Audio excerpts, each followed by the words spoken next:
Exodus 4. Then Moses answered, But behold, they will not believe me or listen to my voice, for they will say, The Lord did not appear to you. The Lord said to him, What is that in your hand? He said, A staff?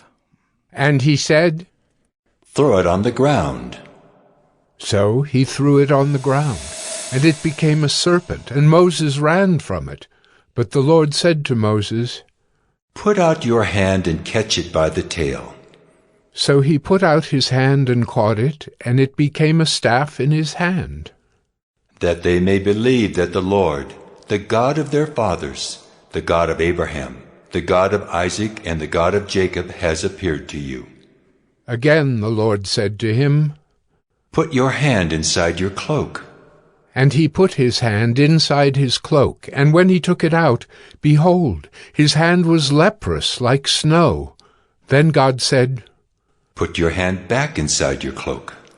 So he put his hand back inside his cloak, and when he took it out, behold, it was restored like the rest of his flesh. If they will not believe you, God said, or listen to the first sign, they may believe the latter sign. If they will not believe even these two signs or listen to your voice, you shall take some water from the Nile and pour it on the dry ground, and the water that you shall take from the Nile will become blood on the dry ground. But Moses said to the Lord, Oh, my Lord, I am not eloquent, either in the past or since you have spoken to your servant, but I am slow of speech and of tongue. Then the Lord said to him, Who has made man's mouth? Who makes him mute or deaf, or seeing or blind? Is it not I, the Lord? Now therefore go, and I will be with your mouth and teach you what you shall speak.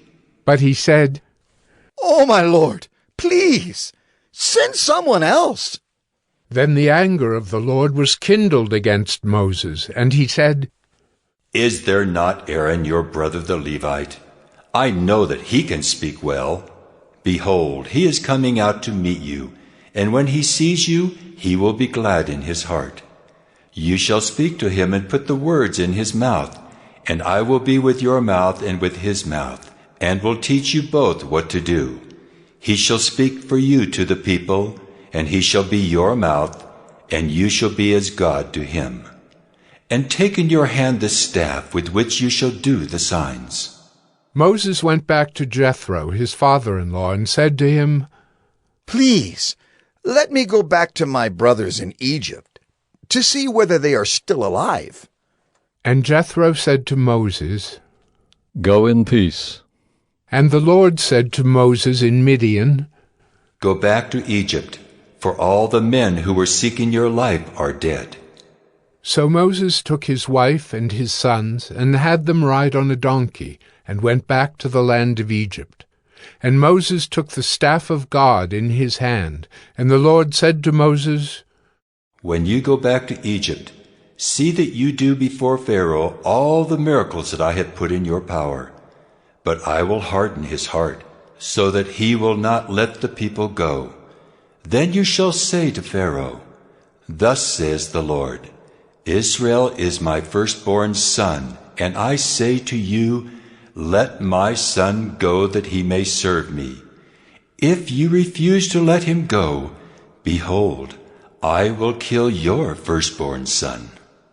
At a lodging place on the way, the Lord met him, and sought to put him to death. Then Zipporah took a flint, and cut off her son's foreskin, and touched Moses' feet with it, and said, Surely you are a bridegroom of blood to me. So he let him alone. It was then that she said, A bridegroom of blood, because of the circumcision. The Lord said to Aaron, Go into the wilderness to meet Moses. So he went and met him at the mountain of God and kissed him. And Moses told Aaron all the words of the Lord with which he had sent him to speak, and all the signs that he had commanded him to do.